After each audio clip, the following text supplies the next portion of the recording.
the line is wider than it is right now. So people can see it better if the ball goes in or out. Could you just explain why it costs $25,000 to do that? Why does it cost $25,000? The paint is very expensive for one. The paint that they use, there's two coats that they use. The labor to power wash it. That's about it. And that's, you go out to bid, and we went with this Hinding years ago. Right. And that was the lowest bid. Yeah. Right. And they won it, and it was expensive then, and it's gone up. It's ridiculous, the cost that's gone up. And when he told me that number, I was like, are you kidding me? And the first thing he said is like, paint is not cheap, and you can't skimp on poor paint, and paint is critical. And also, the first time we painted it, we didn't power wash it. But this year, we have to power wash it, and that's time consuming, and that's labor, and and everybody knows what labor costs. I thought about doing it myself. I just don't have the time to do that. I really don't. I'd like to do it, but that's it in a nutshell. Okay, thank you. How many courts are there? There's four. These are used all the time. I mean, every time I drive by, I see people on them and everything. They Is there love a them. time frame for doing this in terms of? It's in the summer. You have to do it in the summer? Yeah, but it's quick though. It dries. If you do it in the summer, it dries really, really quick, and you're on it in a few days. Okay. A few days. I'm talking 3 days, not even. And we did that the first time, and it worked out well. And I'd like to start off to tell you right now, the trees. I think we talked about this before. The trees are a problem for that tennis court. Those tennis courts. And the first 1 and 2 courts are shaded all the time. Not necessarily first thing in the morning, but all of a sudden by 10 o'clock, they're shaded. And shade and moisture is an enemy. And I'd like to start thinning out some of those trees there. The 3 and 4 court, I've been working on those trees, been cutting them in half. There's no large ones there, but the small trees are really growing quick, but I just cut them right in half. And it's night and day from the upper courts to the lower courts. And it's slippery, it's dangerous, especially when you're playing in the south side of the tennis court. So it needs to be thinned out. My recollection is the fences though are in pretty good shape, Yes. correct? So They weren't at first, they were kind of flimsy, but I put supports in the middle. right. And supports, I don't know if you've noticed the supports in the back, because when you put the windscreen on it, or the sound screen, and then the wind catches that, I had to support that, so I don't want it toppling over. So, Thank you. yeah. Adam, I have a question. I used to be in the paint business, so I kind of know a little about it. Is there an edited version of this? Can you power wash just the areas where the stripes go and repaint the stripes? Can you just address the cracks and do a Reader's Digest version of what you described? Now, I don't know if you've noticed, but in the past few years, the moisture it seems to me, especially when you're outside like I am all the time, the moisture has been incredible the past years. It's always wet, it seems like. And the courts have really suffered because of it. And it's mildew and mold and slime over all the courts. Not too bad on the upper courts, but they still we could probably, if you really wanted to skimp money and not do the upper ones, save a little bit of money, but you should definitely do the lower two. Definitely, no question. You have to, because you don't want to paint over that. And if you don't paint over it, Well, that's why I adhere. suggested just where the stripes are. Not on court 1 and 2. You got to do the whole courts, both courts, full court power wash it. Like I said, the upper courts, maybe by the corners, get away with doing that. But I have noticed the past 5, 6, 7 years, wet. And I remember 2 years ago, it just seemed like it rained all summer long. We never had a dry period. Every week it seemed to rain Wednesday or Thursday, because I paint the ball fields, the lines every Thursday, and it always seemed to me that it was like rain. Here's raining again. And I'd have to rush on Friday to get it done, or schedule it on Wednesday before, and it's just, rain is a problem, so the trees are a problem. You've got to have sun, and those trees are an issue. And they should be, my personal opinion, I would eliminate every one of those trees and maybe plant some smaller trees, or let nature take its course, and leave some of the smaller undergrowth start to grow. And then I could cut them low, but there'll be sun on the courts all the time. But none of that thinning or trimming is in this 25,000. It is not. It is not. And some people, you start cutting down trees, and there's some pretty good sized trees in there. They'd be like, oh my God, now I gotta look at that across from my house. So, I just wanted your permission, and I can start thinning out some of them now, if you give me permission to start doing that. Not to touch the big ones, that's out of my league. And there's about 4 big ones in there. But the other trees I can handle. But it needs to be done. We bit the bullet when the playground had those large trees down in center field. Nobody wanted to cut the trees, but we had to cut the trees. And this is the same circumstances here. Not safety, but to make those courts live longer, those trees have got to go. And that's all there is to it. And you'll always run into this problem. Always. You'll always have slime, and you'll always have courts that are always stay wet and moist. And that moisture is the enemy on courts. That's all there is to it. You get a court out in the middle of the sun, it does much better. Much better. It dries out. So, all right? You might have said this. When's the last time they were washed and painted? That's a good question. Does anybody know that in their paperwork in front of them? It's got to be. I want to say, 4 or 5 years. yeah, at least 2003, 2005. So 7 or 8 years. 7 or 8 years, yeah. Yeah. 7 Yeah. years. Time flies, it just boggles my mind. It's a long Yeah, time. yeah. Yeah, I personally think they'd do better if we could stretch it out longer if those trees weren't there. And the perfect example is the upper courts. They're in better condition. Because they're drier. Yeah, they're drier, they're in the sun. I mean, they get shade in the afternoon because the sun gets a little lower and but they're already dry. Right. And those lower courts, they never dry out. Right. They just never dry out. Okay, Adam, you also have in here, you want to replace the Parks truck. This truck I inherited this truck from the Public Works as a hand-me-down. Okay. It's a Dodge 3/4 ton, and it's unsafe. It's Really? my personal opinion. And I have a small trailer, and I want a larger trailer. And you're traveling around, you're putting a college kid in a truck like that. I mean, me personally, I could probably handle it. And we've already been through a transmission, go through the brakes like crazy, and I don't like it. I think it's dangerous, and it should be replaced. What year is it?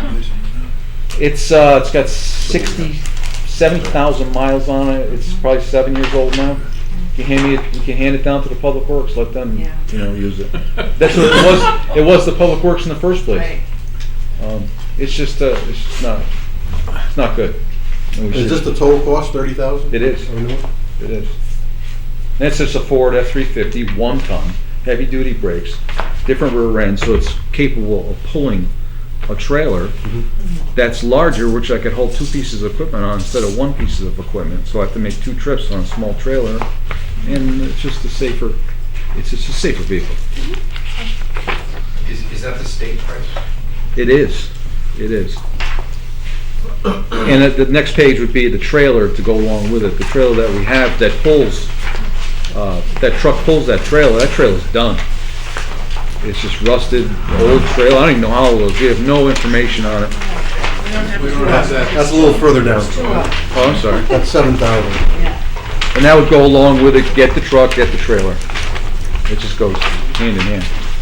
So you're saying that the truck is still usable, it's just not as usable for your purposes? To have a trailer and pull equipment around from. You gotta remember, I moved from. I don't have like Amity High School where you Right. don't. I go from field from No, because Acorn. 70,000 miles does not sound like a lot of miles.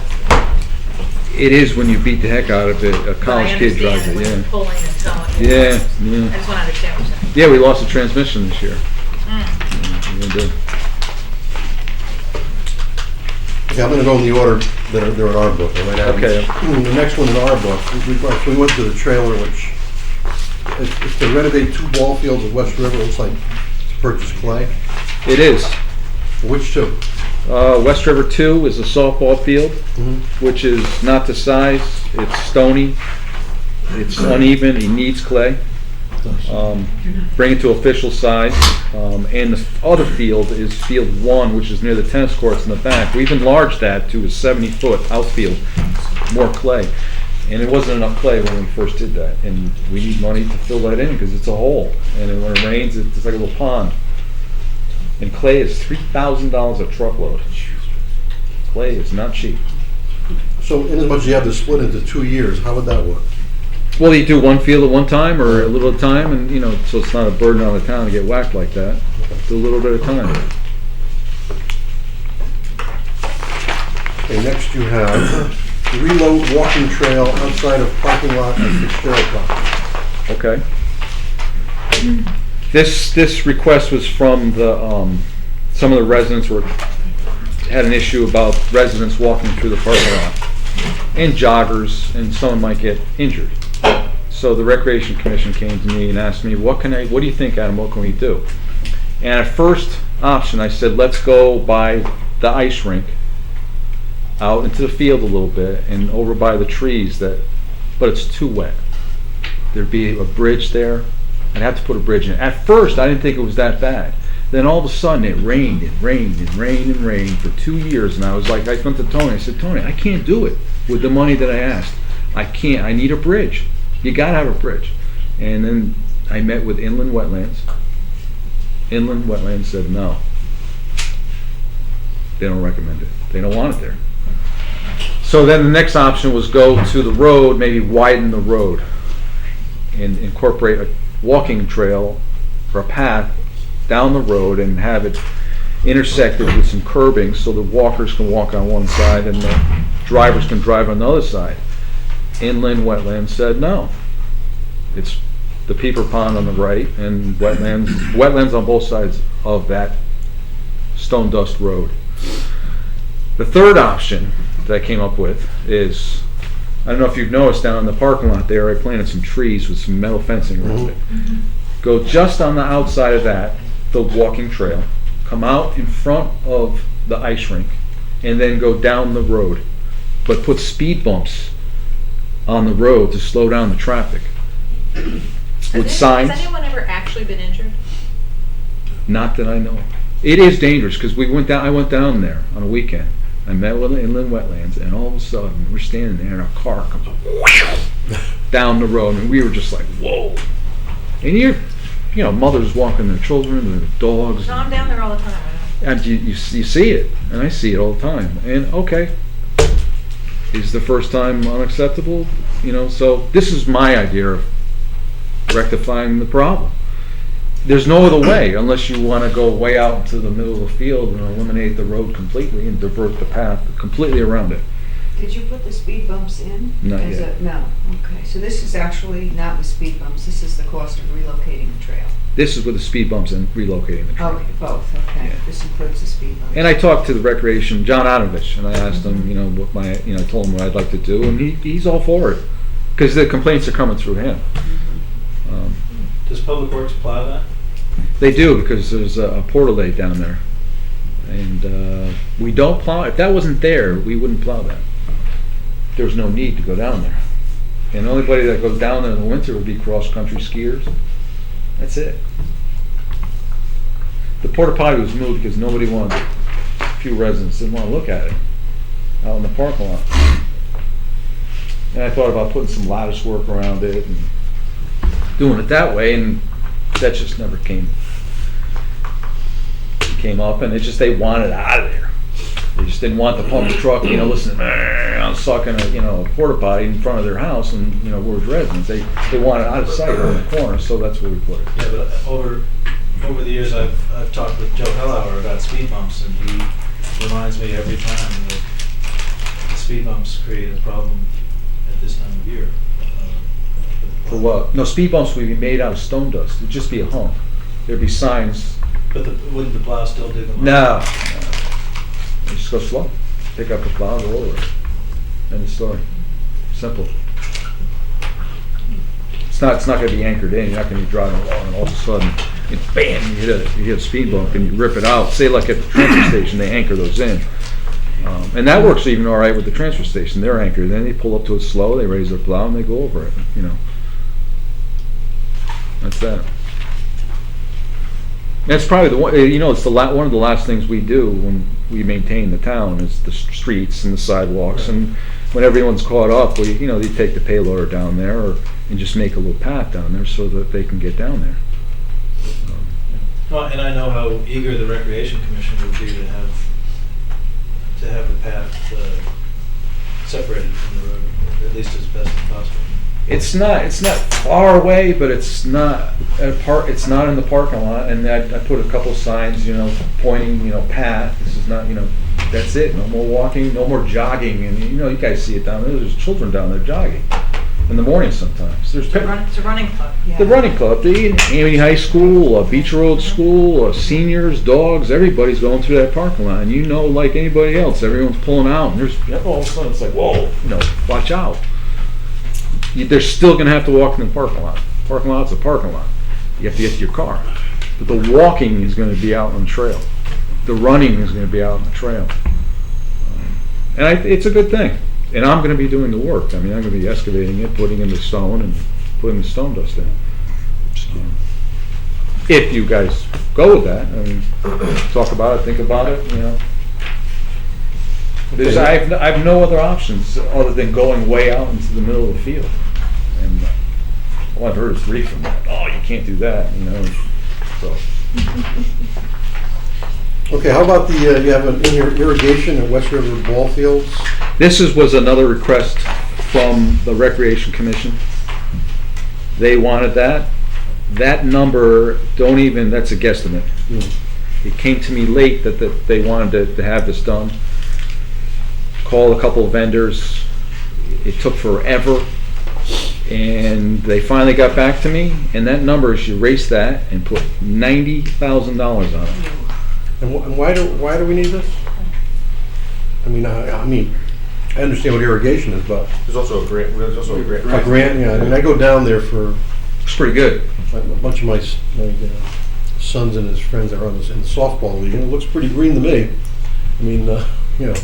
Just, you know, We don't have irrigation at Center, do we? Do we do? We do? Okay. This, we have irrigation everywhere except West River. It would be city water. There's a hydrant down there. It's a 1-foot pipe, steel pipe, and you have to go across the road to down from the pole It's a to good a box. thought, but I just, honestly, I've never seen it look ratty and You know, I grass dying. can't. It's always plush and green when I got it. Sometimes I marvel at how well it looks down there. This is just their Like I said, request. it's a nice thought, but it seems It's 90,000. And keep in Seems like a about wish, you know. 9 years ago, we did when Andy Carrier was here. I got him a company to do Acorn. I think it was like $70,000+. But up there, that was like 8, 9 years ago when I first started working there. So that's 2 baseball fields and a soccer field at Acorn. These are 3 baseball fields, and a little bit bigger. So it's $90,000. And that's at least 12 years ago. Is it that long? Yeah. 'Cause Again. I'm here 12 years, the carrier wasn't here. Again, time flies. So we have this grant? Or We do, yeah. We have it in hand? How much is that grant, Tony? 25,000. So we'd have to add 65 to that. Right, so assuming you got the bid and all, that's the price, but yeah. I think it's, I don't know if you want my opinion, and I'm the one that grows the grass down there and maintains it. I don't know. It's a nice thought. I mean, it's always, It's a nice thing. It's always better, but like I said, I go down there at least once a week during softball season, and to me, I've never seen it look like there's grass dying. That's up to you guys. Yeah. I'm just giving you. Well, what happens with this grant if we don't do I'd have to this? find out, I'm not sure. I should look into that. This though. was specifically for irrigation at. Right, I have to see if you can change the scope on it. Oh, it's not as specific as that, irrigation for ball fields, but for ball fields. Well, then maybe we could use that for the clay. Yeah. And we Good got a idea. agreement, I don't know. Check it out. Yeah, I'll have to look into it, yeah. All right, Yeah, yeah, check it out. Yeah, I'll see what we can use for that. Then next is the trailer, which we talked about. And after that is replace baseball field grooming machine. Yeah, That's out in 18. I'm sure that'll come up quick as usual. And what is that? Is that the thing with it smooths the It is. infield? It is. Like you see they do. We got that when I first got hired here. I was working with Sean. We had a little tractor, Simplicity, and we'd stand on the back of a piece of steel girder and with little teeth on it. I'm like, only did 2 fields a day, 3 guys. It was like, what are we doing here? I said, why don't you just get a groomer? And of course, we do all the fields, and by 12 o'clock, 3 guys, but 12 o'clock, You 7 fields. hook this on the back of a tractor? No, it's its own machine, 3 wheels. Oh, okay. It's got a hydraulic, and it's got a grate in the back, and it smooths it all out, and you go around in circles. And back then, I think it was $12,000, and the prices, of course, increased, and eventually we're going to have to replace it. Because it goes in the summer every day, 7 days a week. Round and around and around, Monday through Friday. it gets tired. We rebuilt the motor, had some problems. Steve, the mechanic down at the garage, rebuilt it, and we're just gonna try to stretch out as long as we can, you know? But it's definitely something that definitely makes the ball fields look Something really we need nice. to have, sure. You know? Any other questions for Adam? That's it. Do a great job, Adam, on this. Thank you. Thank you. Thank you. And everything else you do. The wall too, right? That's your, I've been so busy, I just haven't finished it. It's driving me insane. close to the end. Isn't it? Oh, it's so close, but yet so far. the Great Wall of Woodbridge. It is beautiful. You know, the storm came, and we were helping the public works, and it's been too busy. And now winter's coming, I'm like, oh man, we gotta go through another season and look at that. I gotta get that Maybe we'll have done. a good winter. What's that? Maybe we'll have a good winter. I hope so. It's supposed to get warmer next week. Yep. Thank you. Thank you, Ron. Thank you, guys. Thank you. Bye-bye. Okay, next is the fire commission. Okay.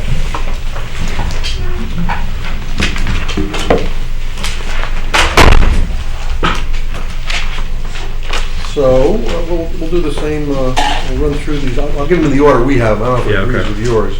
But first is the ladder truck, which I know we've heard about before. We already have money on reserve for that, Tony? We do. 162,805? Correct. Okay. Any other? You want to talk about that? Yeah, Or? I just want to mention what we're looking at. We went out and got some.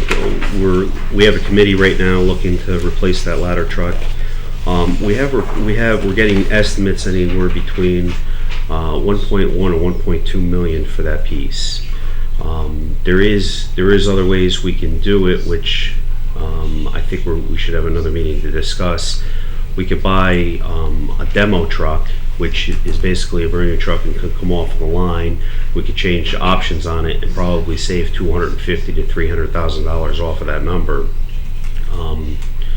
And we are looking into that, but it would also be to go and save that type of money and buy a demo truck. We would have to act in probably 30 days or less. It wouldn't be something we could drag out for 3 months and go out to bid and do all that. We would have to, when a demo truck comes up, depending on what vendor has one, we would have to be able to move on it pretty quick. So if that's something you guys want to really look into to do, we don't have a problem with that. We would need some direction on if that's the way these boards want to go with that, and be able to, I think it's more not that we don't want to move on it, but we also need to come to the understanding that this would be something we would have to act on probably within 30 days. It wouldn't be able to drag on for a few months. And this would be what, a 100-foot truck?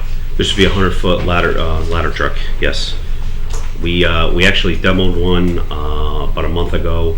We took it to the surrounding buildings. We took it to Amity High School, took it to Beecher School, we took it to the JCC, we took it to a few homes in town. We wanted to see what the maneuverability of the truck was, because obviously a ladder truck is a lot longer than all our other engines that we have, and it worked perfect. I mean, the turn radius of the truck is phenomenal. I mean, it turns better than our 1990 E1, which is 38.5 feet long, and it's a lot easier to drive, and its maneuverability will be able to get into a lot of spots in town. So this is definitely, now we have an idea on what works for the town, and we're coming up with that spec. But it also comes into the play of if we're looking at a demo truck compared to going out and actually speccing out a truck. Was this a from demo the ground truck? up. This was a demo truck. So instead of spending 1.1, 1.2, we're probably talking around 900,000. So if that's something we want to proceed or we would be able to do, we would need to know that to move forward on this project. Does the town still have the same financing options for a demo? The town, right, it's the exact same thing. Even though it's a demo, you could still take the same financing that they offer if it was a truck built from the ground up, yes. And we talked about this, and depending, sometimes it's better to go through the vendor, and sometimes it's better off to We can go get on our our own. financing options and Right. compare them. It's like that lease purchase thing where Right. we put Right. down the whatever's here, 162 and Right. So the idea is, we have 162,805 on reserve, and We didn't put it in last year, FY13, we didn't put it in FY14. We have the next payment in FY15, because by the time we write the spec and then determine what we're gonna do, we're probably talking June, maybe July, where we'd come back and figure out if this is something we wanna move on, and if we wanna go on a demo end where we'd have to almost pre-approve money, so when the truck comes available, or if a truck does come available, we can move on it. Or we wanna go out and bid it and go through that whole process and have it take that much time. The truck takes anywhere between 8 and 12 months to build. So we're probably, even if we get a demo truck, even though it's on the line, we're probably talking 3 or 4 months. So it's a considerable jump in time, but we also have our down payment, and then depending on what the lease options are or whatever, we could pay it in the rear, so the payment wouldn't be due until the following year. Are there a lot of demo trucks available? I mean, this would be something. They're not, they're out there, Catch they're as not catch can. a huge, there's not a huge amount of Yeah. demo trucks out there, but you gotta get the demo truck that actually fits to your the needs, town, right. right? You can't buy something that doesn't fit your needs and it doesn't work for the town just because it becomes available. So it's one of those things, when it comes available, you almost gotta jump on it and move on it, Yeah. Thanks. so, I'm sure we'll have more discussions on this. right. Oh, just to go on the ladder truck that we have now, we have a report here that the pump is failing on that truck, and also we have some hydraulic issues with the ladder and stuff like that. So the truck is 38 years old. It is at its end. It's been at its end of its life, but it's slowly dying. But it's just going quickly now. Right, so each year we end up in this, and particularly with the older vehicles, we keep putting more and more money into them, and we're getting less out of it for that money we're putting in. So you've got a truck that's almost 40 years old. It's either time to put it out to pasture or replace it.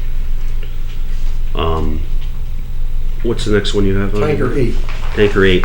Tanker 8, we budgeted $125,000 last year. We have that in reserve. We have a bid spec. We went out, we got some ballpark estimates. The truck, we bought this exact same truck. The only difference is we went from a 500-gallon pump to a 1,000-gallon a minute pump. That was the only difference in the new spec, which adds about $8,000. But when we bought this truck 5 years ago, we bought it for roughly $238,000, and the new truck it's the exact same truck, and we got an estimate, and it's right around $300,000. So it would be $292,000 if we didn't upgrade the pump. But we recommend to upgrade the pump, what we have right now. But there's a considerable price jump from 5 years ago until now, to now. Fire Commission approved the bid spec at its meeting last week, and based on our experience with the last tanker truck we bought 5 years ago, we recommended a couple of tweaks, but except for those minor changes,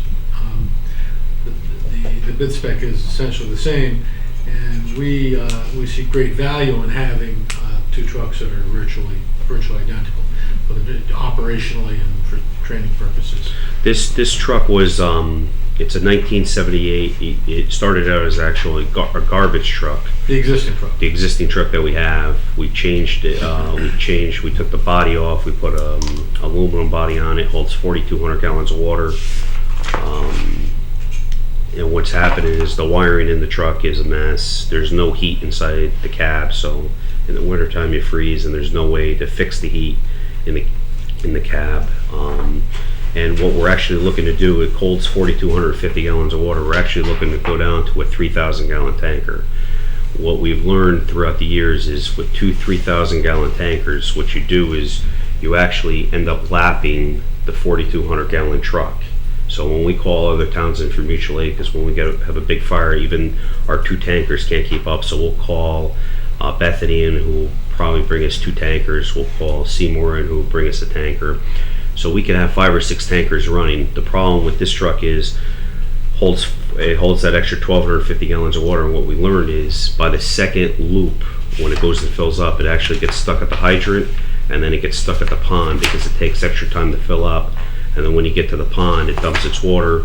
It can't dump all of its water, so you gotta wait until the truck drafts out of the pond, and then it dumps the remaining, but it messes up the cycle with the tankers. And we actually, by the second loop, we're actually flowing and getting more water in with the 3,000 gallon tankers than we are with the 4,200 gallon tanker. We need two tankers that are the same size for efficiency purposes, so that when we're shuttling back and forth to the hydrants, each one takes the same amount of time to fill and the same amount of time to empty.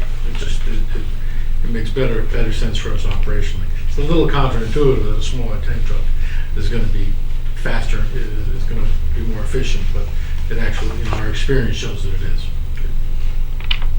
And if I may, the pond that the chief is referring to, we have several of them. It's on top of the tankers. You take them down in their canvas and you fit it. It becomes a square in essence. It's dropping a portable pool, and you're taking the water, you're dumping the water out of the truck into the pool, and then having it go. So you want the truck to dump its water in roughly 2.5 minutes and get the truck out of there and get the next truck in there. Is it a demo truck possibility with this or no? They're hard. Demo trucks with tankers are hard, but the difference between this truck and say an engine or the ladder truck is this is on a commercial cab and chassis, where the other ones are custom trucks where the caps are over the wheels, where these are regular. Basically, it's like a dump truck that instead of having a body, you have a pump and a tank on the back of it. So it's basically the same type of truck like Public Works would buy or something else, which it would be a cab and chassis, but then the tank and the pump is the difference. So Okay, so this would be the final amount. this would be the final amount to fund the rest of the tanker. The next item we have is engine 7, and it looks like you're talking about a replacement. Yeah, we're gonna start replacing that truck in FY18, FY19 in that area out there. And that was our first E1, which is a 1990. And it was scheduled to be replaced actually in 2010. We just have trucks that backed up, so we're trying to let the trucks go as far as they can so we can Well, what is fund these. engine 7? Engine 7 is the second due engine in at a house fire, at a structure fire. Holds 3,000 gallons of water. It feeds the attack engine, which is up the driveway, and it drafts out of the ponds that get dropped on the road from the tankers. So it is a vital piece. Okay. Fire hose replacement, I think we're all aware of that. You've got two in 1545. Right, and what we did is we 1645. actually, this year when we did the, we had documentation here, when we did the hose testing, we lost actually a lot of hose this year from holes, from couplings, and it's cheaper to replace the hose than try to fix it because we have to find somebody to do it and then recertify it, and it gets actually more costly than the actual hoses to replace. So, You may have seen over the summer, I think it was like 100 degrees, if I recall. Right. Testing company came, they had the hose all laid out in the fire station parking lot, and their testing equipment. So testing is a significant expense, operational expense, but it's required for NFPA. for code and it's a safety issue for our firefighters. You can imagine if a high pressure hose burst, there'd be a potential for causing serious injury. Okay, next, in the next year, is the replacement of servers, desktops. and Yeah, this is software. actually, this 17,000 would be to replace the server that we're currently on. It's the upgrade. And the 17,000 includes the hardware as long with the IT people, with the software and everything to turn the whole thing back on and upgrade the actual server. Yes. When was this done the last time? This was done, the old server is about 5 years old. We did an upgrade on the old server last year, but with more documentation and everything that's going in, we need to increase the actual server size per our IT people, Walker So Systems. is this a replacement or is it? This is a the same? replacement of it. And you can't just add to what you have right now? Put the Band-Aid on it once. They recommend, they don't recommend doing that, they recommend replacing it. How many desktops? There are no desktops, so we could take this is strictly just a server on this one. Okay. We didn't take, it does include the software though for the server, the SQL and the, That software is like mainly upfront cost, it's not like a annual or a monthly? but we do have annual, but that's in our operating budget, which we show, but this would actually, the software for this is actually the software that has to go onto the server.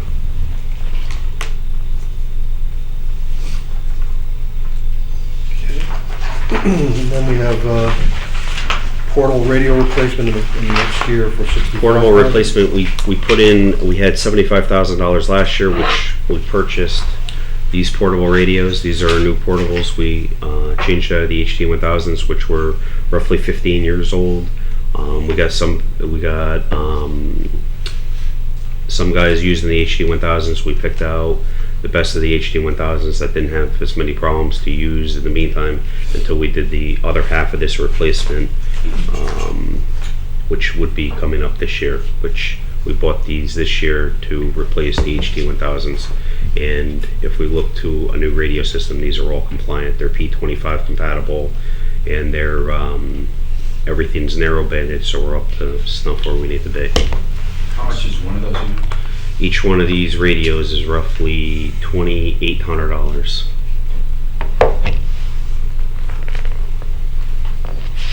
What's the size of the whole? This is for the second batch of the radios. We replaced half of them last year, we're gonna replace the other half this year.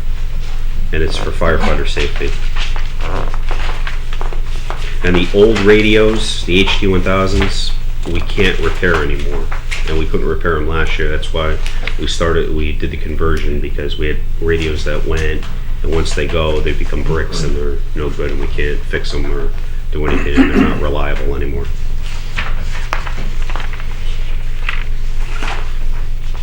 Okay, next is the upgrade of the simulcast system, 100,000.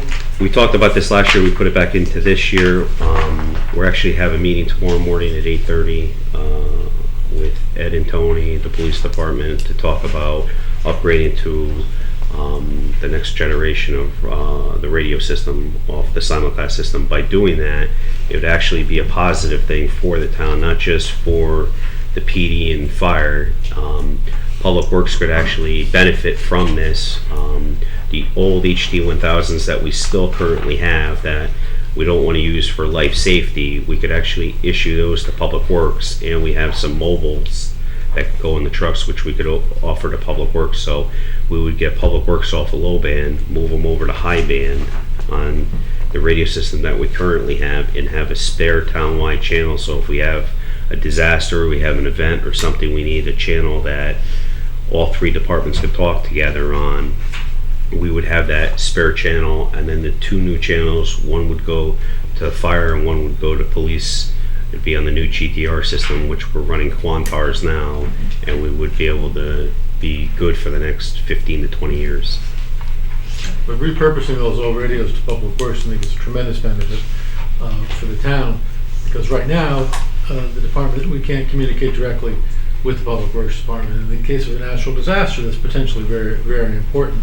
And you know, as we saw a couple of weeks ago, those communications now are very cumbersome because we can't get them directly on the same radio system. So that would be, I think that's, besides the fact that it's necessary, that the upgrade, the radio upgrade is necessary for public safety purposes and operating efficiently long term, the side benefit for the public, getting the Public Works Department on the same bands, I think is a very good thing.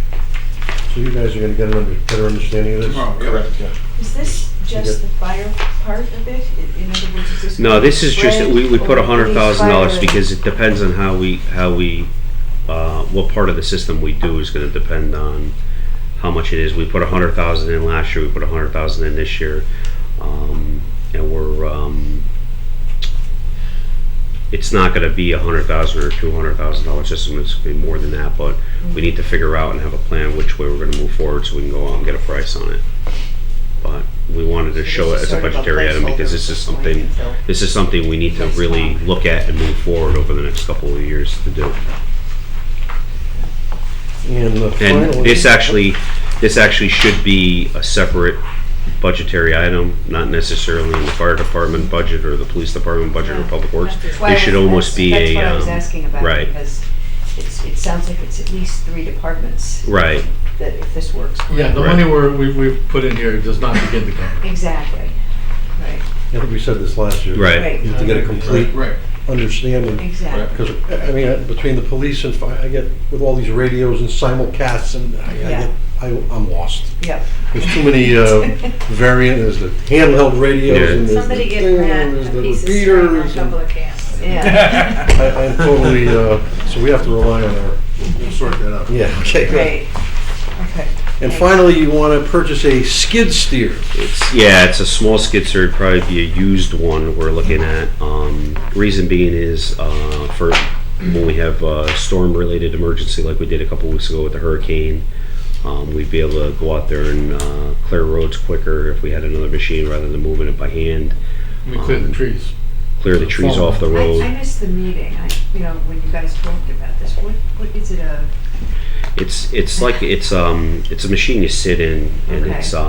it's got a small bucket on the front of it with like a grapple, and you could pick things up and move them around. The other benefit that we would be able to use it for is if we have to clear snow around the hydrants, we would have a machine to move snow away from the hydrants. Right now, we're using people's personal equipment, and which is fine. The only problem that we have with, or I have with that, is if something breaks, we almost feel like we're obligated to fix it because we are using it. We're not getting charged. We're not doing this. So if we have a breakdown in something, we're actually relying on members that have equipment. We used members' tractors and equipment through the hurricane to clear roads off with. There's a lot of other benefits to having a skid steer. In the fire service, we can use it for trench rescue, we can use it for confined space, we can use it for rigging and a point of tie-off. We also move a lot of equipment from the old firehouse to the new firehouse and vice versa, and we need a machine with a set of forks to move the equipment around because everything's on pallets and it's Right, heavy. You can put a fork on it instead of a bucket. We'll typically have a bucket in the front. It's not a small payload, or is it like a Bobcat? Is that That's exactly what it is. Bobcat is one brand of it. So what do you do now? You have to hand shovel the hydrants? Yeah. So we've seen, and we've seen that there's a trend in other departments around the country to purchasing and using equipment like this, and I think it's a great value. We actually have a relatively small. I don't know if you guys are interested, but we do have a article that a fire department got a Bobcat for fire department usage. So I don't know if you guys are interested in looking at that or not, but it's definitely. What is there a protocol in town as far as tree removal, et cetera, in a hurricane? In other words, a tree goes down, can you guys go over there and clear the tree, or does Public Works have to go over there? We actually all work together as a Work team, together? and we split up and we go out and we clear the roads and open the roads up as quick as we So can. the fire department can go and clear a road without a Public Works person Correct. being there? Correct. And during the hurricane, we started doing that, and we were up on Ford Road right at the height of it, and we were clearing Ford Road. We like to clear, the fire department likes to clear all the main roads so we have access with the trucks to get there in case we have an emergency, like we found out last year during Irene when we had a house fire, and we had to cut our way down Peck Hill Road and up 67 to get to the house that was on fire. So we all work together though as a team, and it works out really well. So between the PD, the Public Works, and the fire department did a hell of a job over the last storm. When you have a big storm like that, it's all hands on deck, and one department can't do it all by themselves. And our firefighters, essentially took the entire week off from work and spent it clearing roads, feeding people, answering almost 200 emergency calls in 2 days. It was really a tremendous effort, and one of the main reasons that so many people got power back so quickly, because if you just wait for the electric company crews to do it, Well, that's the other issue. It's not so you don't want to have people trapped in their homes, because if people feel trapped in their homes, they get brainstorm and they take their chainsaw and they go start cutting the tree that have wires entangled in it, and if the wires are live, they can end up killing themselves. The second part to the whole thing is, the quicker we can get the trees off the lines and off the roads, the quicker UI can get restoration crews in and not have to wait for tree crews to come in and clear a section where they're gonna bring restoration crews in. As soon as you can get a majority of your town open or ready to start restoration work, which by 8 o'clock in the morning Tuesday, we had restoration crews already going, because we've been out all night cutting trees off of wires where towns are just starting to get their make safe UI crews in town and tree crews in town to start clearing it. So we had multiple sites going with, we had 2 teams out cutting trees. I think Public Works had 2 teams out cutting trees. And by doing that, we were able to get AT&T in to replace the poles on Center Road immediately, first thing Tuesday morning. And then we were able to get UI right in to start restoring power. So there's a lot of different factors in doing that. One is so people don't feel trapped in their homes, like we saw during Snowstorm Alfred last year, when you saw these people up and all over the state, and they felt like they were trapped in their homes. When are people coming to clear trees? I mean, I can tell you the fire department on this storm, I can't speak for Public Works, but we probably cleared a good 230 trees off of roads this past storm. So we did a lot of cutting. So I know we lost a lot of trees, and I'm sure Public Works did roughly the same. And now this is 2 years in a row we've had major storms like this, and we can't really predict the future, but it's likely that we're going to have something like this down the road. And you know, these are stories that need to be told, and as far as I'm concerned, should be shouted from the rooftops. But getting back to why we're here, the investment in the skid steer will make that job quicker, easier, and safer for our firefighters, rather than having to move heavy logs by hand, for example, or having to truck their own personal equipment, which may not be, is not the best thing to do for a number of reasons. Well, I think without question, I think everybody at this table has to join in and say that the response to the storm was excellent. And I think in a special, as we were saying, a special thanks has to go to the fire department, because they're volunteering.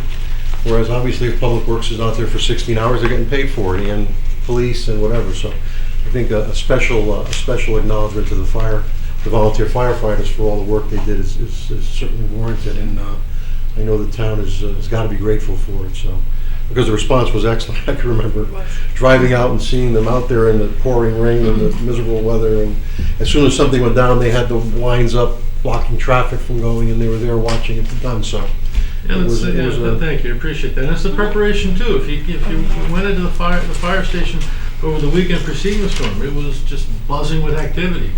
Getting ready, making sure we had all the gear, supplies, and equipment. And we're prepared and ready to go. And I just, for me, I appreciate the leadership of the department for their efforts and organization and dedication. Okay, any other questions? Okay, thank you. Thank you.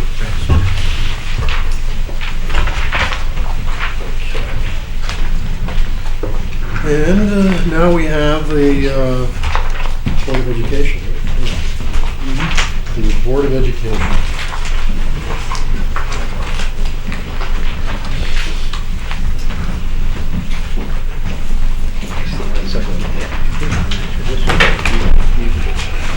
Does everybody know this gentleman right here? Anybody needs to be introduced? We should name that the Guy Stella seat. The Guy Stella seat. Okay, I'm here with a team, and well, good evening, members of the Board of Selectmen and Finance, and of course, we're here to present our capital budget requests that have been approved by the Board of Education, and we have Steve Fleischman, our Vice Chair, and Margaret Hamilton, the Chair, and Sheila McCrevin with us too, who serves on the 5-member Building Committee. And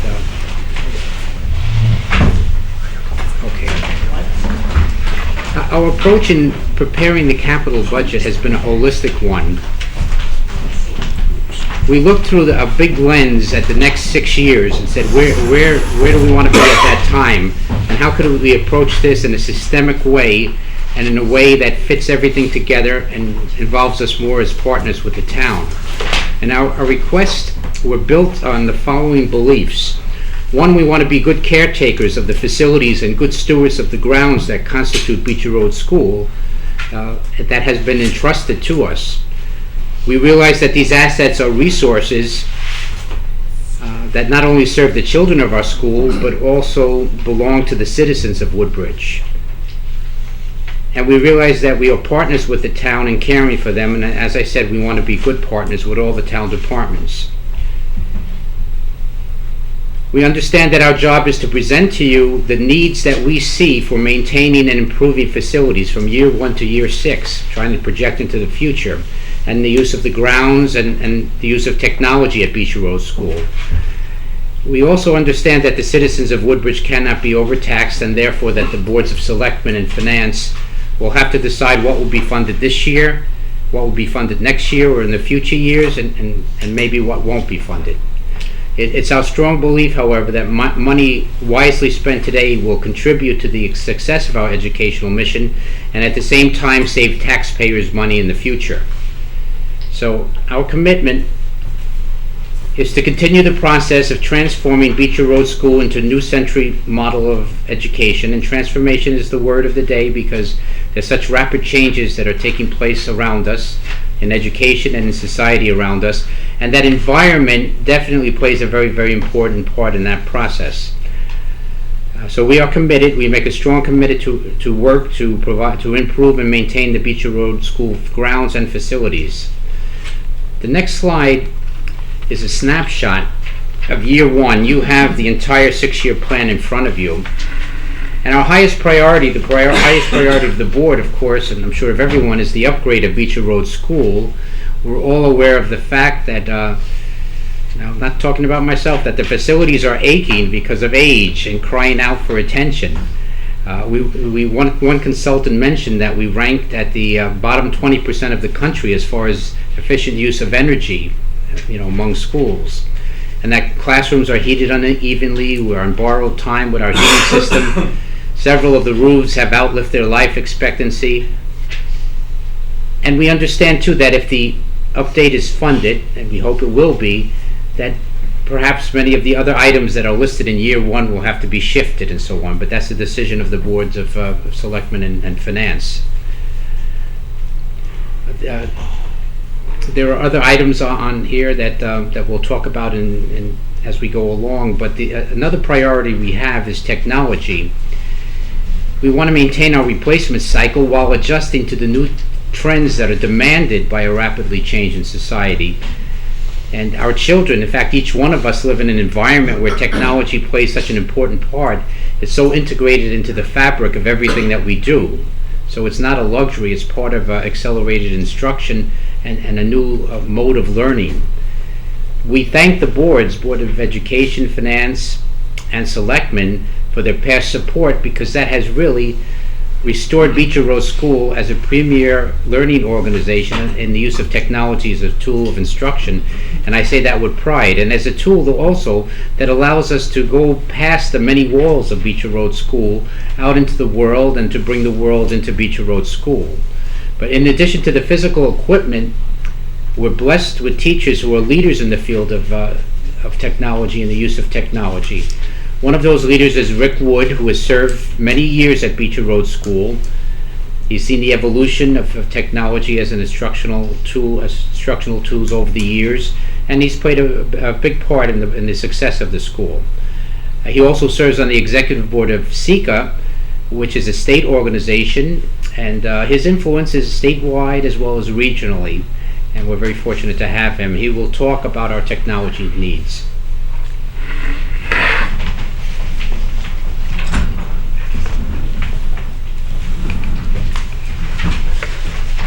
Good evening.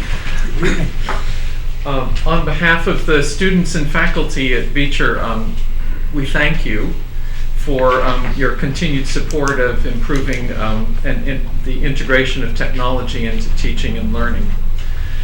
Your support allows us to continually improve the systems that we use that directly affect student learning and meet the needs of every student in the building. The biggest impact recently on instruction has been the faculty mobile computing initiative that we started a few years ago. Faculty members use laptops in the classroom throughout the day to present material using the smart boards, to track student learning, to communicate with parents. They use the laptops at school, at home, and other locations to prepare lessons, analyze student data, and in meetings to share that data and records in real time. So that initiative has been a major impact on learning. Last spring, you had the opportunity to experience the impact of mobile technology on the learning process.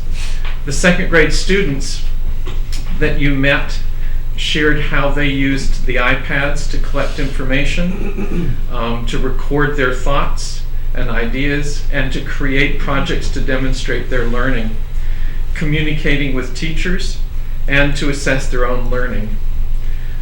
You had the opportunity to actually see how mobile technology has truly become the paper and pencil of our time. And just a little side story, it's 25 years ago that we set up the first computer lab at Beecher Road School. It's come a long way since then. And in those early days, when kindergartners entered school, we taught them what's a mouse, what's a keyboard. We used to spend weeks and weeks practicing how to use a mouse. By the late 90s, every kindergartner, with the exception of few, came to Beecher knowing how to use a mouse, knowing how to use the keyboard, and we just launched right into new applications. This year, I was surprised to see how many kindergartners have no clue what a mouse is or how to use it. And it took me a little while to understand that they don't use them anymore because they use touch technologies. They use their parents' smartphones, they use iPads, they use all sorts of tablets. So times are changing rapidly, and we as a school have to address that.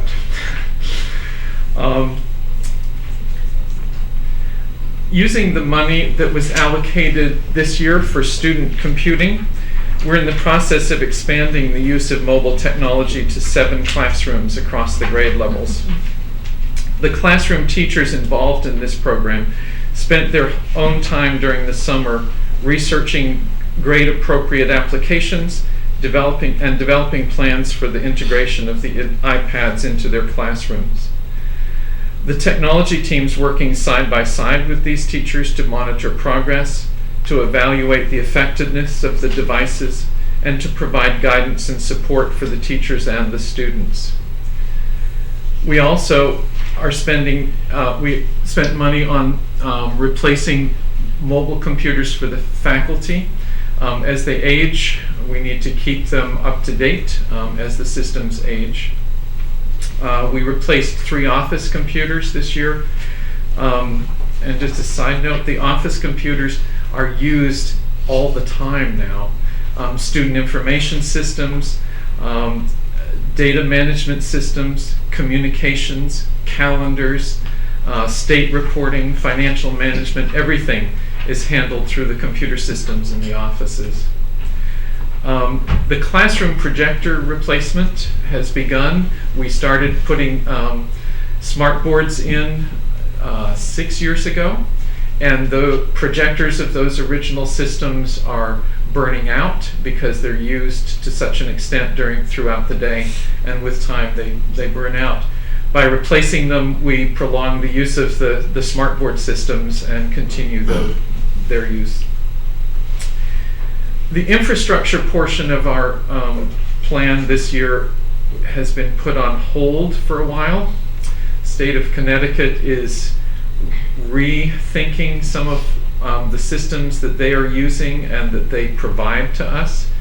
and we felt it prudent to hold off until we know a little bit more about the changes that they're going to make in infrastructure, so that when we do make any more improvements, we are compatible with the systems that the state will be providing.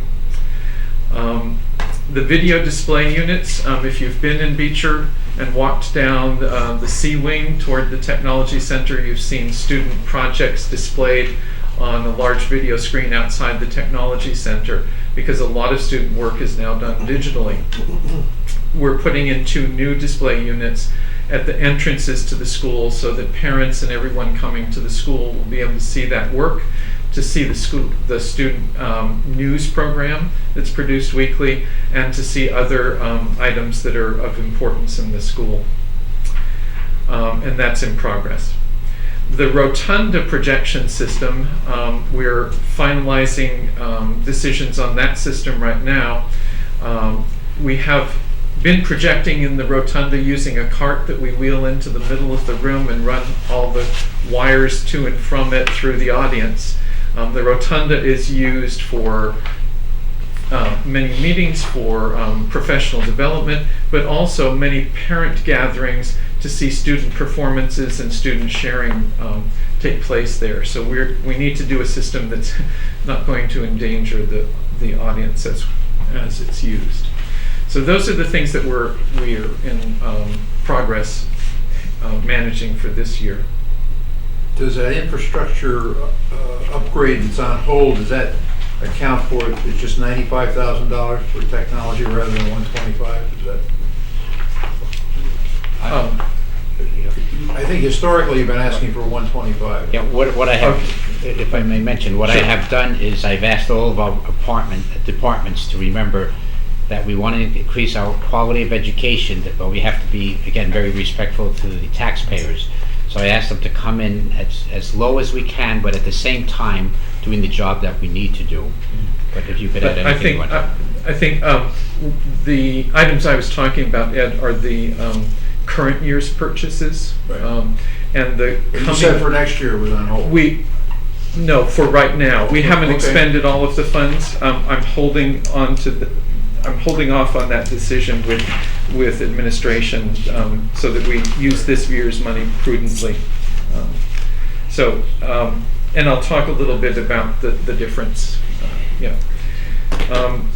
So on this slide, you can see the routine investment in technology over the past few years has paid off, bringing computers to a point where they all run a common system.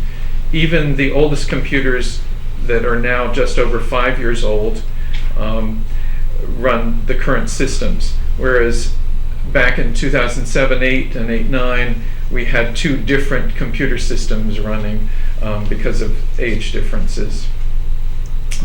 As we make the shift to mobile technology, the actual use of these desktop systems will become less necessary, and so we've reduced our expenditures on desktops. And especially now that we know that in 2 years we're going to be facing new standardized testing that will replace the CMTs. That's all computer-based testing, and all of the students will take those tests at the computer. And what we've learned just recently is it'll be available for mobile devices such as iPads, which will be a much easier way to administer the tests than trying to schedule students through centralized technology labs. So we're making a gradual shift with the times in order to remain relevant while continuing to be cost effective.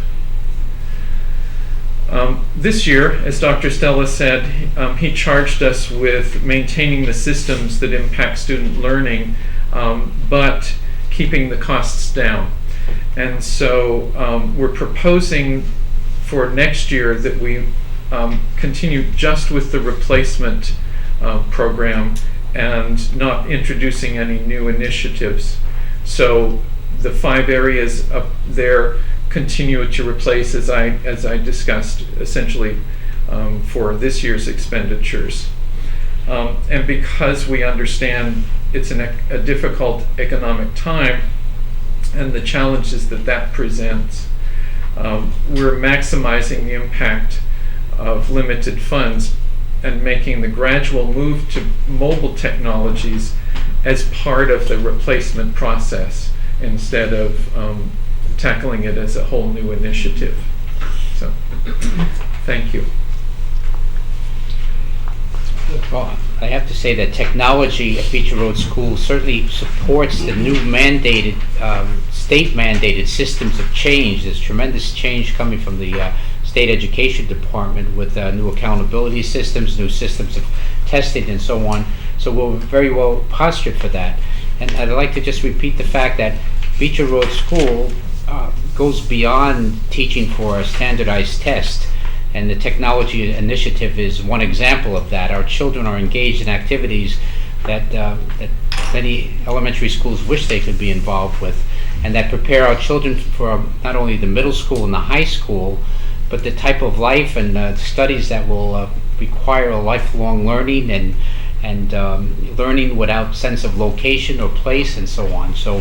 And I want to thank Rick and the entire, Larry Hurwitz is here too. Our technology team is one that has had a continuity at the school and has brought great value. So thank you very much. Thank you, and I'd just like to add to that it's many times the technology that integrates all those different areas of learning, that when you come together to do a project and utilize the technology, you bring in the writing and the art and the music and the math and the sciences together. And that's as Dr. Stella is saying, that's not all schools are doing that today. So we're very grateful. Well, this is a town that values education. It's very apparent, and once again, we're thankful. And I'd like to say something, if I can, about the Beecher Road building upgrade. Okay, thank you very much. You know, as we've said, this is one of our highest priorities, and from the Board of Education. And we'll go to the next slide. $16 million is put there as a placeholder. It was derived from the most current cost estimates that we had, but we realized that we know that there's a 5-member town building committee that's been working very, very hard over the past year, and I'm sure that number will be subject to change based on the recommendations of the committee. So we look forward to those recommendations and to the charge given by the boards of education, selectmen, and finance on that. And to just give a capsule history, many of you are familiar with it. For those who are not, the Beecher Road School is a series of interconnected structures. The original building was 1960. That's the ABC wings, North Gym, Commons, and offices. 1970 was the South Wing, including the South Gym, pool, offices, and connecting corridors. And the 1994 was the D Wing, which is the 4th grade wing. 1997 was the kindergarten wing, media center, cafeteria. Did you want to say something before we go to the next part? Or? Yeah, I mean, I think that the only thing I would just put out there is, you know, we've heard bits and pieces about sort of what the new building committee is looking at, and we wanted to make sure that we put out the number and we're clear that really the needs of the school represent probably between 15 and 19 million. That is not, you know, the 16 million that we put in there is really what needs to be done to this school. And one concern, at least that I have, is the idea that we pass some other thing that just looks at the heating, ventilation, and some of the energy savings and becomes a project that the town works on for 11 million. But people need to understand that 11 million, or whatever that project ends up coming in at, doesn't complete the project. And I just want people to understand that that takes out a lot of things that really do need to be done at this school. We have some, you know, cabinetry and sinks that are 50 years old. There's a lot of things in that building that really need to be upgraded. So there's a difference in the new building committee from what the old building committee, and I just didn't want people to think that we can take a 16 million project and make it 11 million and we're done at Beecher. Because sometimes people hear that and we move on, and then we come back in a year and say there's another $5 million worth of things, and that doesn't always sit so well. So I think that the Board of Ed is as committed as possible to get the building up to where it needs to be.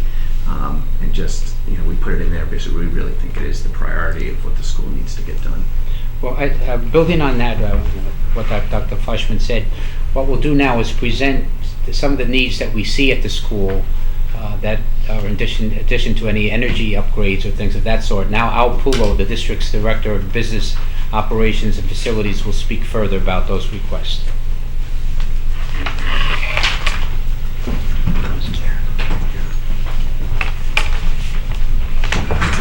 Good evening. The first category, grounds and landscaping erosion control. These recommendations we bring forth are derived from the site needs assessment study in which the Board of Education and Community invested in 2011-2012, a plan which addresses and identifies and recommends rather sustainable solutions to address the soil erosion and sediment control problems throughout the campus at Beecher Road School. We're delighted and pleased to report progress has been made. This summer we saw the installation of 2 biofiltration swales. These swales, this swale installed near the A-wing as well as any biofiltration swale directs water away from the building. The plantings are used as aids to filter pollutants from the rainwaters and in essence purifying it before returning it, replenishing it as groundwater. We've seen progress. We still say more work is still needed. This slide should look familiar to many of you as it was one of the outcomes, the key recommendation areas from the site needs assessment plan. A very comprehensive study that was done again in 2011-2012 and took into consideration the needs of the entire campus and also addressing some issues such as the water directing away from the building. The snapshot here is an illustration we put in the fiscal 14 request, approximately $55,000 for this category. This area here that you're seeing is back campus just after the Kasinskis Loop, the basketball court. The recommendation addressed here to be replacing the pavement and to pitch the slope in such a way, again, that water is directed away from the building. Our next area in the capital request is the asphalt and concrete replacement. And that is the full campus-wide replacement of asphalt for our parking lot and driveways as well as all of our entryways, concrete walkways. Would like to mention our gratitude to the town for including this initiative in its 3rd STEEP grant application. Once again, here we're delighted to have visuals here of the progress that has been made in largely due in our part to the support of the town. Here you're seeing the before of our driveway leading up to the north entry, and this past summer the new, more effective, efficient look, safe, pothole-free to the campus. And again, progress had been made. A lot of it this summer we captured benefit of the idle time, if you will, at Beecher Road School. We were fortunate to utilize funding from the STEEP grant to redesign our north traffic entry to increase safety for students, vehicles, and other pedestrian traffic into the building. Enhancements included a new stamped concrete walkway, and as I mentioned earlier, this is the second of 2 biofiltration swales that were installed on campus. Again, progress has been made, but another visual that still more work is needed. And again, the concern with the paving, both the asphalt and the new concrete walkways, is safety focused. It's a safety hazard in a lot of areas now, and especially when we look at, like, for example, this south entry, we had to identify changes in pitches of the sidewalks with illuminated yellow paint, so it's an extra call to attention to avoid an otherwise common trip hazard. Another area contained in the capital request is upgrading of equipment. Specifically, this next item refers to the replacement of our voicemail and public address system.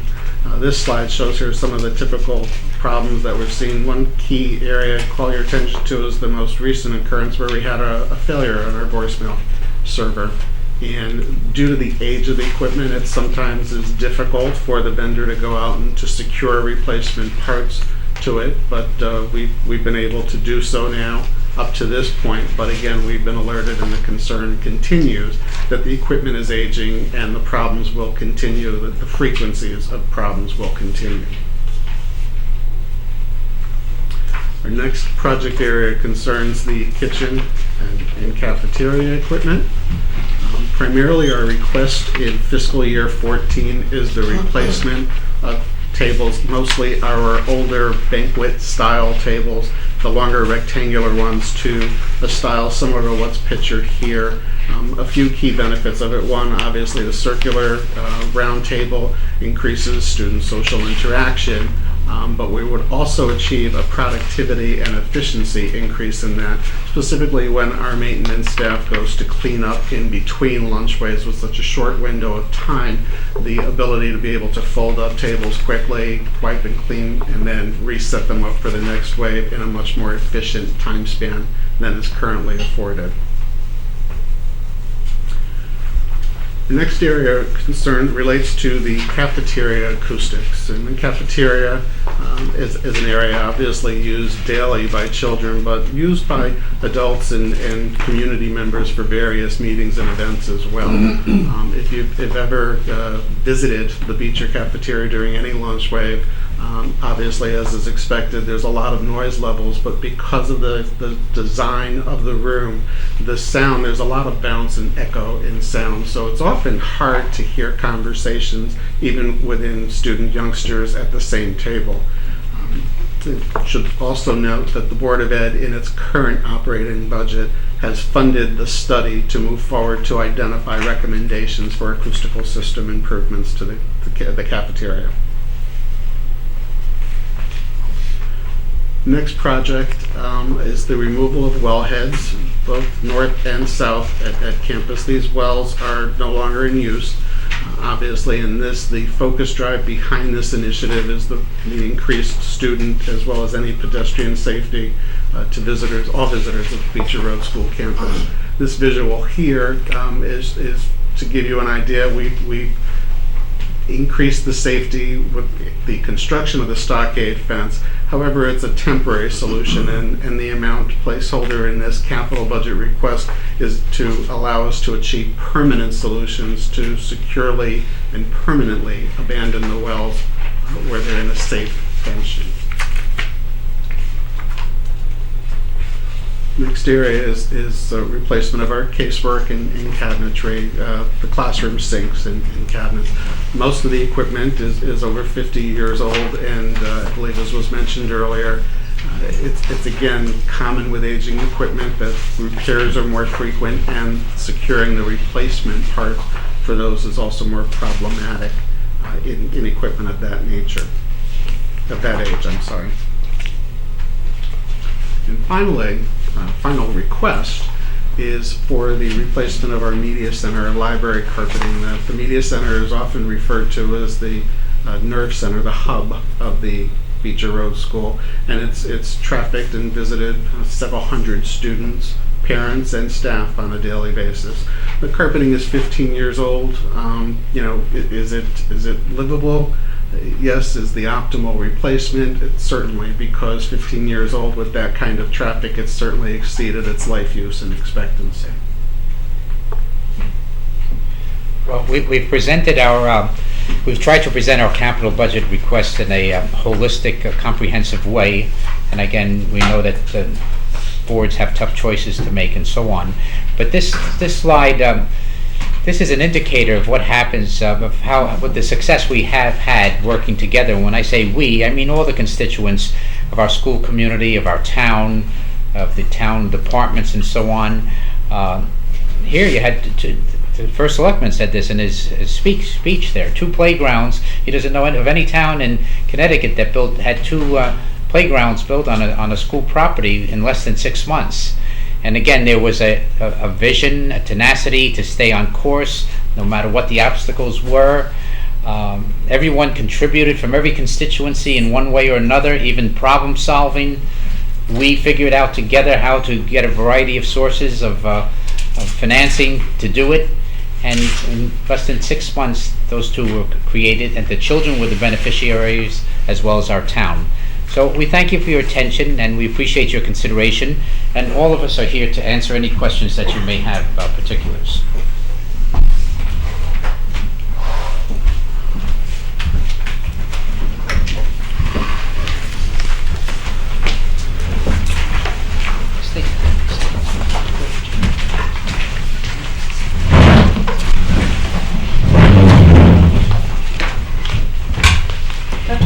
Did your initial slide, is that in order of priority? Have these been discussed at all? The highest priority is, well, two. We have on the one hand, the facilities, and that's the upgrade. And then you have the technology. But then you have a lot of items, and you could add to this, Steve, a lot of items that were listed as year one. But if an upgrade was done, maybe some of those can be shifted to another year, so that it's not too much of an expense for the town in 1 year. Also, in that slide you had, again, with the cooperation of the town, Tony Genovese worked a lot on this here, and with our support too. A steep grant has been submitted for $500,000. If we were fortunate enough to get that, that could take care of that kind of aspect of it. So, Steve, do you want to add anything? Yeah, I mean, I think we put a lot of these things in year one, thinking that the building may not get started. And a lot of these things we've put off, thinking that when the building project got started, these things would get done. So we've let things go longer than we wanted to.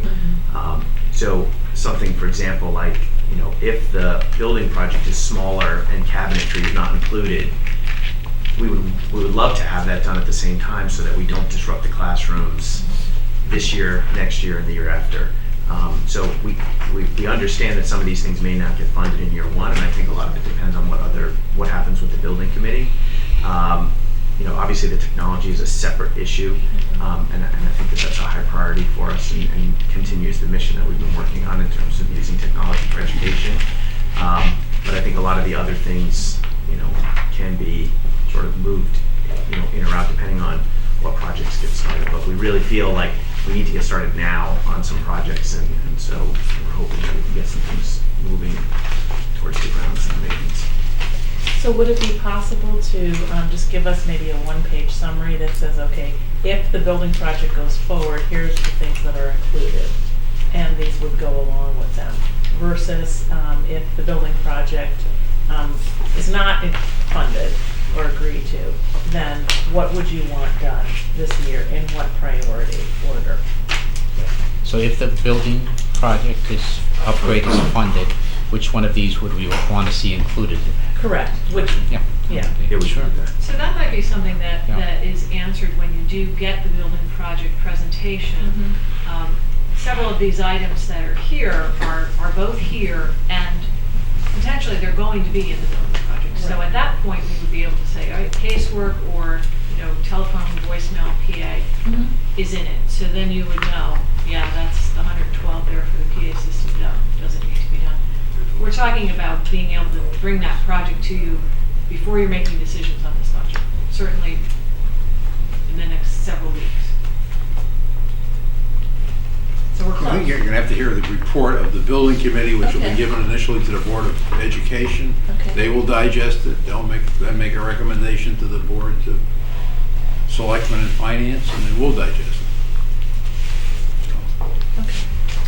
I don't know that it's going to be entirely possible to say that if the building project is not moving forward, what pieces would we take out, because it may not be what you're seeing here at all. If the building project is really not moving forward, then the Board of Ed would have to think again to say, well, of all the things in the building project, what are going to be the most important ones, if it has to be funded piecemeal. But hopefully it's not going to come to that. Okay. I just had one question and two comments. The first is, I really appreciate Rick's story about the kids not knowing what a mouse is. As a digital immigrant, I really appreciate how much things have changed in that sense. The second comment I want to make is that I think the before and after pictures are enormously satisfying. They help a lot. And the third thing is actually a question. I've had some involvement with some of these projects over the years. I don't remember the wellheads. How many are there? I don't remember that ever being a discussion. I don't know the exact I number. mean, more than 2? Yes. Oh, yeah. More there's than 7? I believe More than it's more 10? than 7. Really? 10. I had no idea. That's really interesting. That's all I have. Who knew? You have to cap them somehow, or? They are capped. So what do you have to do? The illustration that we showed you is the one example because it's the most trafficked here. It's right outside the building where students always go to access the playground. And so that was what the administration and the Board of Education thought would be the best solution. I don't know if they recognize that, if you go back to that slide, the red fence Yeah. is what's, I understand that, so the only thing to do is to put an obtrusive thing around it and say, this is, no, that's what we're doing, that's a temporary measure. that's what we're doing. Otherwise, So they what I'm just- asking right. is, what does $35,000 buy us in terms of the wellhead? No, they said they're already capped. Pull them off. I asked the Well, they have to cut the thing that sticks out of the ground Cut the concrete and put it off. below the ground. Fill Put it it. below the ground. Oh, Right. They have to recap it recap. below the Below ground. the ground. Okay, shave and a haircut, two bits, I get it, okay, thank you. Any other questions? I had a question for Rick. They're already capped. First, I would thank all of you who are here tonight to present this. At the top of your list, Rick, student computers, and I guess that is prioritized. Anyway, my question is, are you moving all of those student computers now to the mobile devices, the wireless mobile devices, or will there still be some hardwired desktop units? How do you break that down in the student computer category? This year, we chose to purchase just mobile devices because the computers that we had in place, the ones that reached that 5-year mark, are still functional because they still remain on the same system as the current models. Will we continue to not buy any desktops in the future? I'm not sure at this point in time. Part of this year's program with these 7 classrooms is for us to get a very good handle on the effect of mobile devices at different levels in the school so that we can make a conscious decision that's our decision about where it's effective to use the mobile technology. The national trends show, everything going mobile, and I think we feel the need to have a good understanding ourselves before we make those decisions. So next year, if I were to take a guess, I would say it would be mostly mobile, but I can't say for sure. And then when you described how the faculty members are using the mobile devices now in the classroom and at home and elsewhere to prepare lessons and to do the student evaluation and all of that, and I have been to Beach Road School, and I've heard from faculty members how useful it is that things can be graded and edited so much more efficiently that way. Mobile devices for student use are going home as well. That's what I'm asking. Not at this point in time. The faculty are currently using mobile laptops as opposed to tablets, iPads. We have a group of faculty members who are using iPads this year for the first time in the classroom, and we're testing out a number of different applications to see how that compares with the mobile computer because it's a less expensive device overall. At this point in time, we're not sending iPads home with students. That's something, again, at the end of this year, we plan to address that question as to when would that be effective? Would it be effective? Should we do that? Is it something to be done in the elementary school? Many high schools and middle schools are doing it. So there are still a lot of questions. I think when we went last year in Boston, National School Board Association meeting, probably half the sessions had some technology bent. And they ran the gamut of don't use tablets, only use netbooks, because they have keyboards and they're easier for people to only use tablets. And I think there's a huge sort of discussion going on about what the right thing is. And I think at Beach Road we've been sort of piloting what works best for our students in our place. And we might get to what Amity is doing, which is BYOD, which is bring your own device movement out of, my daughter brings her iPad every day and does her homework on the iPad and uses it in the middle school. And so there's a whole host of things that are occurring in sort of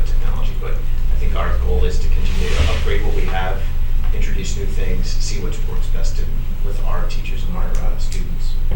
This is one of the biggest times of change I've seen in technology in a long time. I mean, as I said, the laptop movement with the faculty was a big change, but this far outshadows that, what's happening right now. So are you already seeing some of that BYOD at Beecher? No, No. we don't have a BYOD policy yet at Beecher. No. It's different in the elementary school than it is in the Yeah. middle Yeah, school. there are a lot of issues with that at the elementary school level. As Rick said, this is a transformational time, and as Steve mentioned, we're fortunate that at Beecher Road School in town on our school board, we have the kind of human resources that it's really a think tank, and we really try to do what's best for children and not jump to one thing or another, but actually think it through and do our own internal learning and research too, study the literature, the research base, but not just jump in one direction or the other.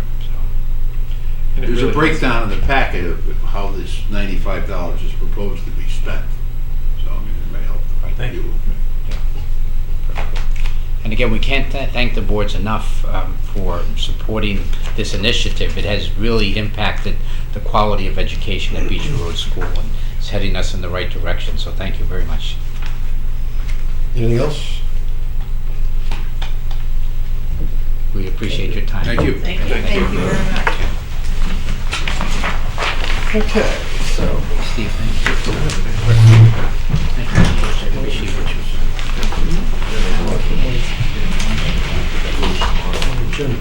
Right.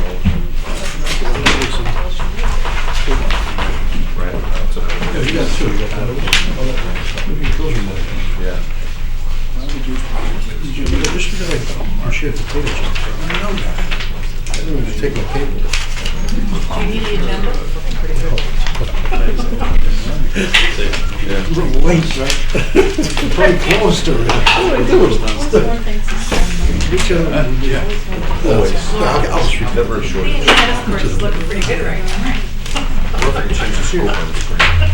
We got two building It's maintenance. a Graham's. Yeah. Building maintenance. As long as it's verification. Right. Yeah, yeah, right. So I'll have to ask tomorrow, yeah. Some people didn't make it. Don't look to gift horses around. Okay, so we'll be returning to the table on Tuesday. Tuesday, December 4th. Yeah.